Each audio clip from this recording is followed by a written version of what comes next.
The question is, are you trying the stretch and release technique and doing it the old-fashioned way? I mean, are you working too hard? The key to this is not to work so hard. Less is more.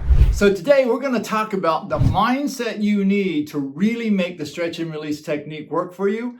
And you're going to be surprised at just how easy that is. Hey everyone, I've been checking my analytics, and again, I'm looking at it. We're doing better. We're down about 88% of you are watching my videos and not subscribing. And I'm just delighted beyond belief that so many of you are watching my videos, and I really hope that it's helping you stop your pain. My mission with this is to get you to where you can live your life without a lot of pain, or if we're really lucky, no pain. And so if you subscribe, what's going to happen is you'll get notifications as to when the next video comes out, and they come out every week. And you can also go in and ask comments or put comments in, whether it's a question or it's just a comment is fine. And then if you have any questions, I can help you with what you're struggling with. So don't forget to subscribe, ring the bell. And again, please leave comments, and don't forget, share with your friends too. And by the way, keep in mind, my book, Stretch and Release, is out on Amazon now, and it's a great manual. It's a good little book to read, and it'll certainly help you understand the mindset needed to do stretch and release technique correctly. Welcome back to the Muscle Repair Shop, and today we're going to talk about the mindset that it takes to make the stretch and release technique work well for you.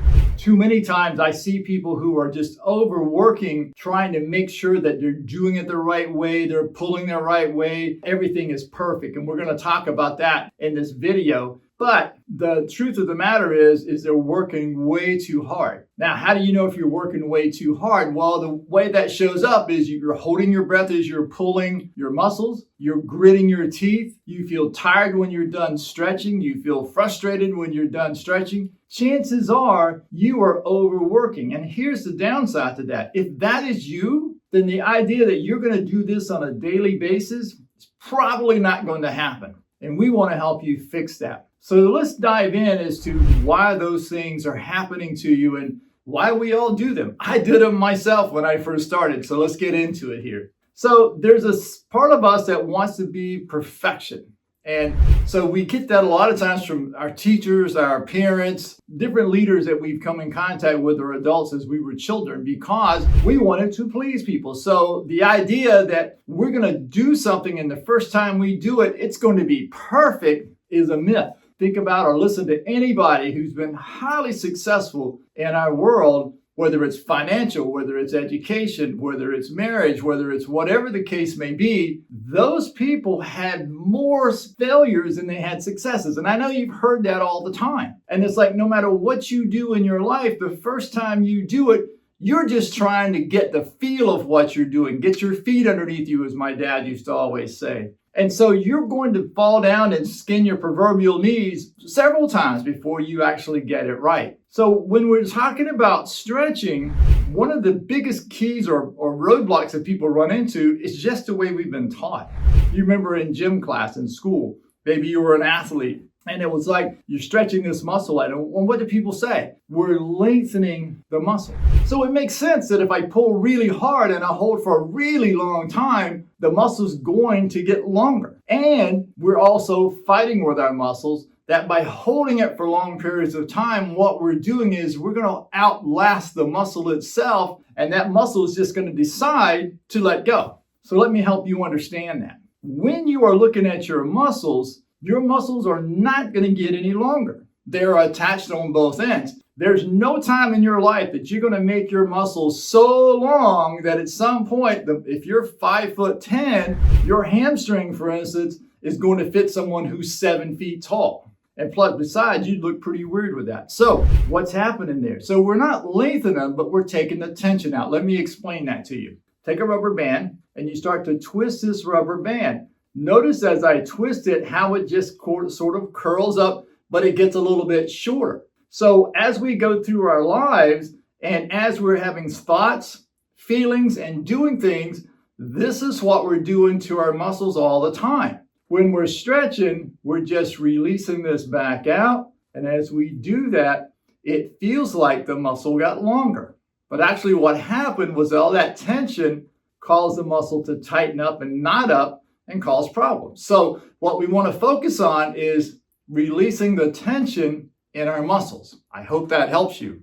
The idea that the muscle can decide not to let go is a myth. It doesn't have a memory. Your muscle memory is literally a neurological pathway that's been laid down in your brain that remembers which muscles to recruit so that you can stand up and walk and move around. The brain also, from an emotional side, causes the tension in those muscles to increase when you're afraid or you're mad or you're sad about something. So think about this. You're having coffee with your friends. Think about how relaxed you are in the good times that you're having versus you're having an argument with your friend and how tight you feel when you walk away from there. You didn't do anything physically, but what you did was emotionally change your state. And as you did that, you tightened your muscles. Do that on a daily basis, whether it's I've got a lot of appointments to make, I've got deadlines to hit, I've got these people to take care of and that group of people to take care of. And that chronic stress puts you in that constant tightening of your muscles every day of your life. Over time, that's going to create issues with your joints, create issues with your back, create issues with your nervous system.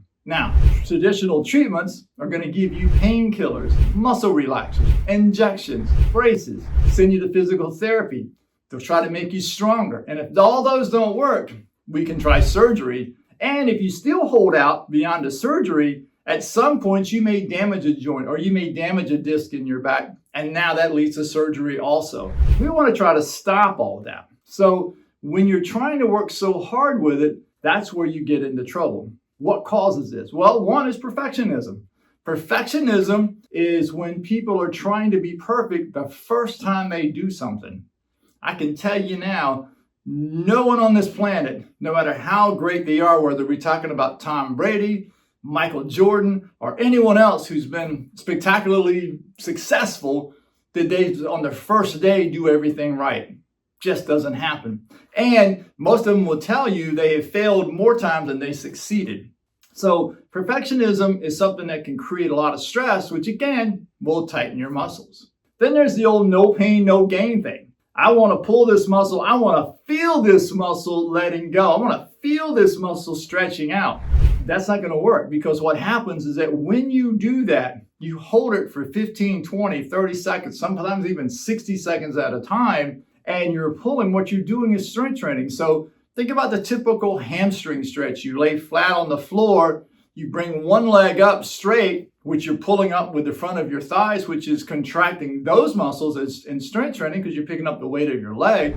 You grab your knee by your hand, and now you're pulling your leg towards you, trying to get your knee to your chest. A couple of things to think about. Number one, pelvis doesn't bend. So the leg that's laying straight out and flat, now you're lifting the weight of that leg as you're also pulling the leg back towards your chest. That's called a bicep curl. It's resistance. The leg is the resistance, just like a weight would be if you were in a gym. So those things don't really work for you. And so when you're trying to stretch and you want to make this work right, here are the things that you want to do. Relax. Number one, breathe out slowly. And then you want to put yourself, and that's all the different stretches I show you how to do that in each of these videos, is that as you're going through the stretch, you're basically wanting the leg or the arm to literally fall over to the side as you and your brain start to allow the muscle to relax and let go. Because if you pull too hard, you're going to scare the brain, and then the brain's going to contract the opposing muscle, and now you're back into strength training. So the idea here is that I'm going to gently come through these moves so that my brain can see that this is safe. The idea of doing them 10 times is what you're doing each time is you're actually allowing the brain to see that each time it lets go, you can come a little bit farther and you didn't hurt yourself. That's the real key to this whole thing.